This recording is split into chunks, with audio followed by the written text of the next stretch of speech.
Ladies and gentlemen, boys and girls, I am Christian Mo from Mo Knows Gaming. Welcome to a Mo Knows Gaming review. Today we are looking at Halo 5 Guardians.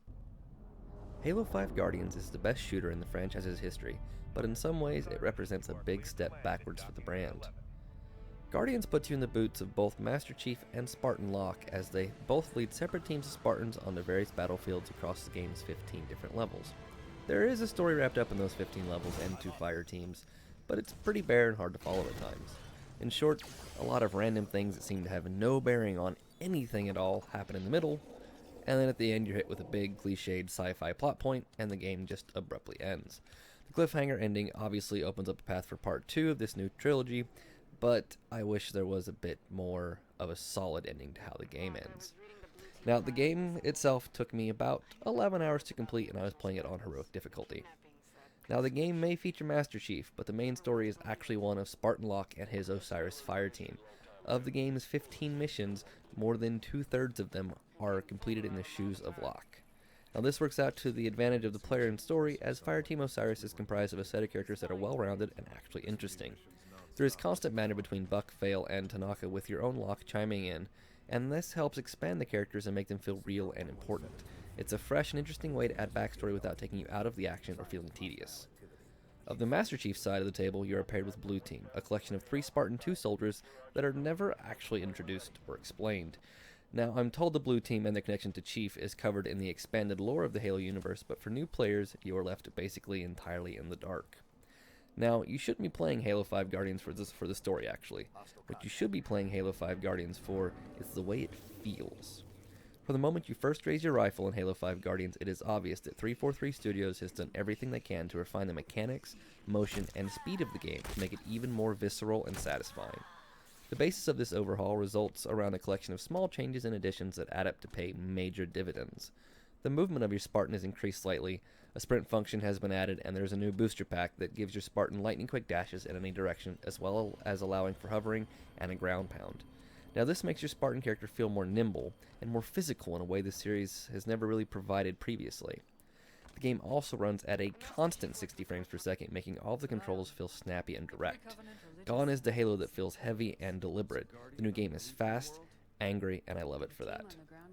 343 Studios has also taken a new approach to level design that takes advantage of your constant 4-man fire team. Levels are built with multiple points of entry and attack, and there is a lot of verticality to the maps that was missing in past Halo games. This allows for players to tackle each firefight with a different plan of attack and still come out successfully. It also makes playing the campaign in co-op much more enjoyable. Gone are the days of trying to shove 4 Spartans through a thin hallway trying to get from fight to fight.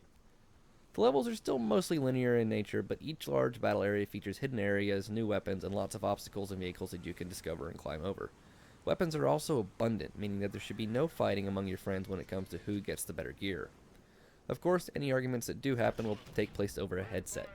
There is no split-screen co-op in Guardians. It is the very first for the Halo series.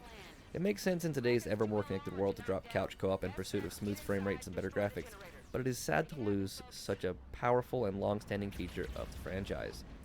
Speaking of graphics, Halo 5 Guardians is visually stunning. Every enemy and weapon has been visually overhauled, and they look incredible. All the various levels and set pieces are detailed, incredibly varied, and interesting. From derelict and abandoned space stations to rocky worlds covered in ancient ruins and even an alien jungle world, there is something new and exciting to see on every new map. If I had any major complaint about the campaign, aside from the glaring plot issues, it would be enemy variation. If you're hoping for new and different things to kill, you're going to be very disappointed. Basically, there's only 1 or 2 new enemies, and you won't run into them very often. Now, the story may be lackluster, but the much improved gameplay and new level design created a memorable experience that I plan on enjoying several times, both alone and with my friends.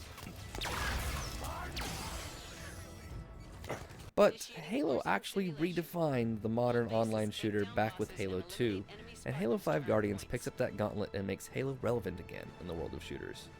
From the start, it is important to understand that Halo 5's multiplayer component is split into 2 major pieces. There's the competitive, fast, and aggressive arena mode, and there's the more relaxed and dynamic Warzone mode. For anyone who loves the pure and unfiltered shooter experience that previous Halo games provided, Arena is the mode to go with. It is based around small to mid-sized maps, and Arena sees 4v4 battles that are decided by skill and tactics. Where Call of Duty gives players full control over weapon loadouts and skills that favor longtime players, Halo's Arena mode gives every single player the exact same starting gear. This means there is no unfair advantage to players who have been playing long, and it means every match is up to pure ability. The maps are littered with powerful weapons to use, but they are constantly marked, so even if you are new to a map, you won't be completely lost when it comes to finding the best guns. This leveled playing field made me enjoy my time in Arena more than I could ever imagine. Even when I found myself in a game where I was being completely destroyed constantly, I never really got upset. I knew I was simply being bested by a player who was better than me. Nothing ever felt cheap or unfair, and that is quite a breath of fresh air in the online shooting genre. As fun as Arena was, my heart really belongs to Warzone. Warzone sees players enter a huge map that is populated by as many as 24 human players who are tasked with large goals like base takeovers and reactor destructions. This mode is made more interesting by the addition of rec stations that allow players to change their gear and weapons in exchange for rec points. Basically, each player still starts with the same gear, but as the match goes on, you can receive rec points for killing enemies, assists, and capturing target points on the map.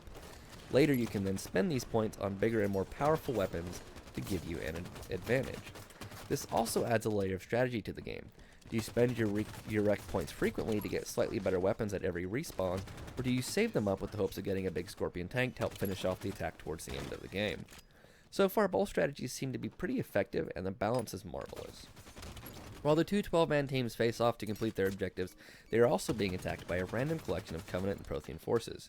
These NPC enemies are more than just a nuisance, though, as each one killed also adds rec points and score.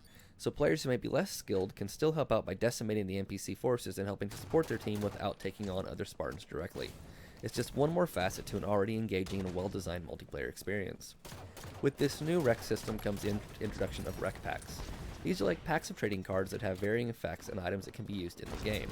As you play each map, you are awarded points that can be used to buy these rec packs afterwards. In these packs, you will find new weapons for Warzone matches, as well as visual items for your Spartan and their weapons. You can also find special booster cards that will provide bonuses like extra experience during certain matches to help accelerate your multiplayer advancement. In a bid to make some extra cash, 343 Studios is allowing players to pay real money for rec packs. Thankfully, the design of Halo 5's multiplayer means that even players who spend hundreds of dollars on packs will not have a distinct advantage over any other player. While the addition of a microtransaction scheme may give players a sour taste, it won't impact the competitive nature of the game, and 343 is sort of making amends by giving every DLC map to players for free. If I had to choose, I would much rather have an unimportant visual item as a paid extra, while the useful and fun multiplayer maps get thrown at us for free.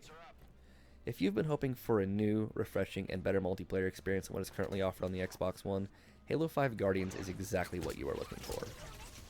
In conclusion, Halo 5 plays better than ever before, and that makes the game feel more alive and more exciting than any game in the series before it. This is easily the best feeling shooter I have played on any console, and 343 Studios should be commended for it. The multiplayer component of Halo 5 is incredibly balanced and well designed, promotes powerful competitive gameplay without inherently giving any player an advantage other than pure skill and ability.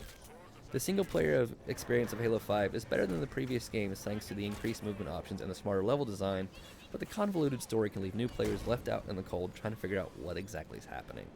Overall, the campaign is still an enjoyable and integral part to the experience that is Guardians, but you may not enjoy it as much as some. Halo 5 does make a few missteps, but for fans of the franchise, this is the best game of the series. It is definitely not to be missed. If I had to give it a numbered score, I'd definitely give it a solid 9 out of 10. Once again, I have been Christian Mo. This has been a Mo Knows Gaming video. I appreciate you guys for hanging out with me, and I'll see you on the next video.